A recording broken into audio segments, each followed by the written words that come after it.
about to go down. If I tell you I'm good, probably you will say I'm boasting. If I tell you I'm no good, you know one line.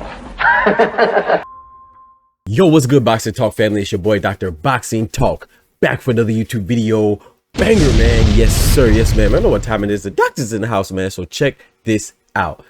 July 12th, it is going down like there's a whale in the boat, man. We got Daniel Dubois, the IBF champion, taking on Alexander Usyk, the WBA, WBC, and the WBO heavyweight champion and top 3 pound for pound, you know what I'm saying, on top of the pound for pound list. Whether it's him, Bud, or in a way, you know, they all share the same phenomenal distinction of being undisputed in 2 different weight classes and remaining undefeated while doing it. So if you have Usyk number 1, Bud number 2, Inoue number 3, Inoue number 1, Bud number 3, Usyk number 2, or Bud number 1, Usyk number 2, and Inoue number 3, it doesn't matter. They're all interchangeable, man. You're solid with those 3 at the top, right? But finally, Daniel Dubois is gonna get what he's been wanting, right? 2 things in one, right? 2 birds with 1 stone.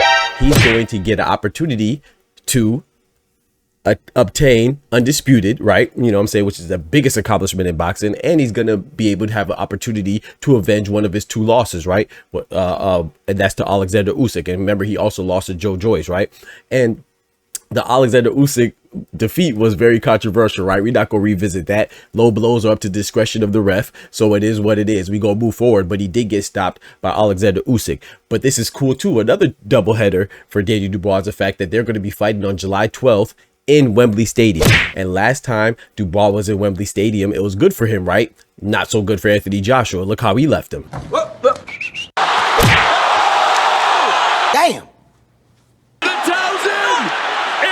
But then the other part is he's fighting Usyk, which wasn't so good for him because he got stopped. You know what I'm saying? So he suffered a defeat with one of the ingredients of this rematch.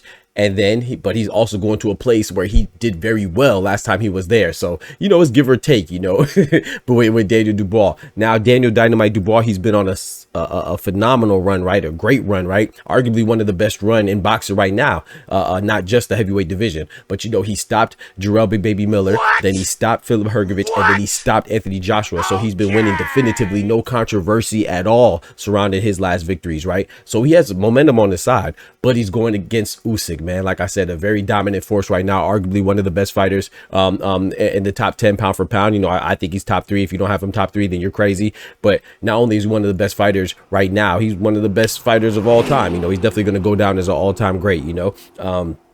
So we go see how it goes, but I just can't go against Usyk, man. Usyk, Terrence Bud Crawford, and Naya Inoue. It's hard for me to go against them unless they're taking on a feat that's crazy, you know, that's ridiculous, and they're making such a strive for greatness that they are put at a significant disadvantage. And Usyk's already at heavyweight, so it's not really possible for him. But in a way, as long as he's fighting in or around his weight classes, I'm going with him. Now, if he jumps up to 135 and fights somebody like Tank or somebody like that, then it gets a little questionable, right? Same with Terrence Bud Crawford. If he's fighting at 140, 147, 154, I got Terrence Bud Crawford. But if he's jumping up to 168, you know, way out of his weight class against, like he's doing against Saul Canelo Alvarez, you know, that's the plan. Well, I'm going with Cinnamon in that fight. I think it's going to be a great fight. It's going to be intriguing because it's a testament to how great Bud is, but I have my boy Cinnamon taking that fight, you know, just because, you know, size does matter, you know, despite what your girl tells you.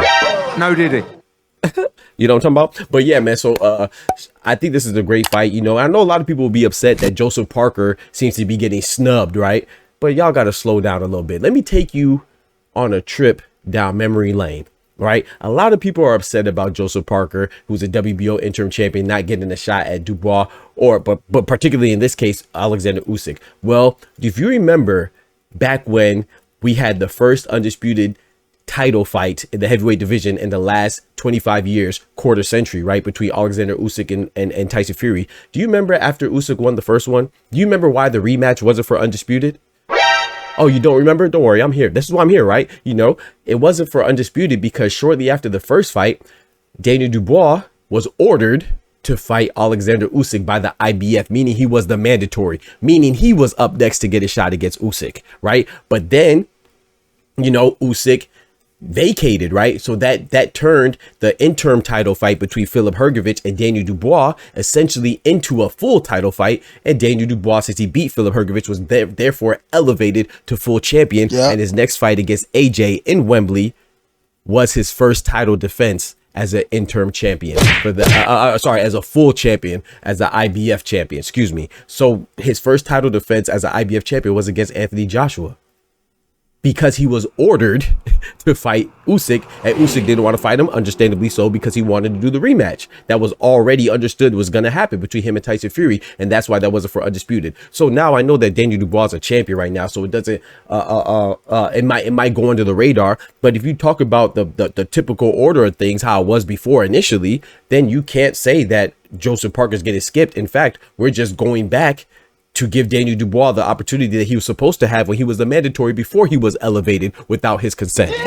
So yeah, so I mean, shout out to Joseph Parker. I definitely believe he deserves a title shot as well, but I don't think it should be prioritized over Daniel Dubois, especially when you have Undisputed potentially on the line. Let's get right, man. You know, Joseph Parker gonna sit down and be patient, and then he gets the winner. It's as simple as that, man. So I don't know why everybody's so disappointed or act like anybody's ducking Joseph Parker. Daniel Dubois is definitely not ducking Joseph Parker. Alexander Usyk's definitely not ducking Joseph Parker. So y'all need to stop it, man. Sometimes things happen that's very unfortunate. You know, sometimes a series of unfortunate events transpire for certain people and for all of us, right? That happens in life, but it doesn't mean that anybody's afraid of you or anybody's ducking you or anybody's intentionally being dismissive of you. So it is what it is, man. I hope Joseph Parker gets a title shot soon. He deserves it, but I'm gonna be honest, man. I'd much rather see Alexander Usyk versus Daniel Dynamite Dubois. You know what I'm saying? I'm leaning towards Alexander Usyk. I might change up a little bit later, but all things even, I think as long as Usyk doesn't have a significant decline, man, I think that Usyk should be all right in this rematch, like I said. But Daniel Dubois